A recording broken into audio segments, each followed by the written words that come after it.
After that, the president will hold a press conference. I guess a big boy press conference is what we're calling it, and take some questions from.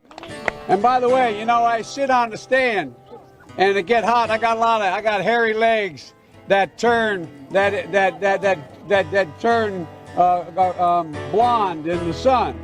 And the kids used to come up and reach in the pool and rub my leg down so it was straight, and then watch the hair come back up again.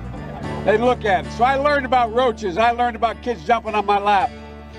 And I've loved kids jumping on my lap. Secretary, you've guided this alliance through one of the most consequential periods in its history. I realize, I was talking to your wife, I personally asked you to extend your service. Forgive me.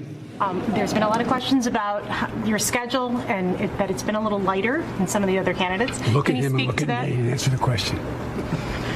You answer the question. What do you please answer the question? It's self-evident. You know it's a ridiculous. Happy Independence Day! Oof.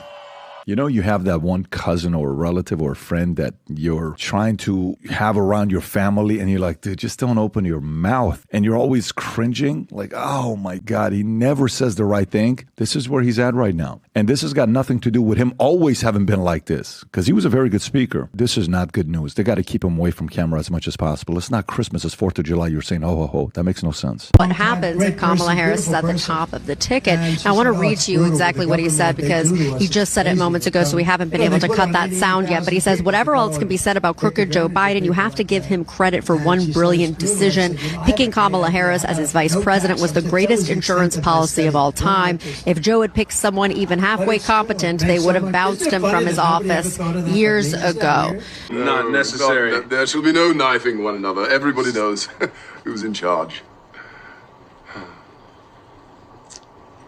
Me. Right? Yes.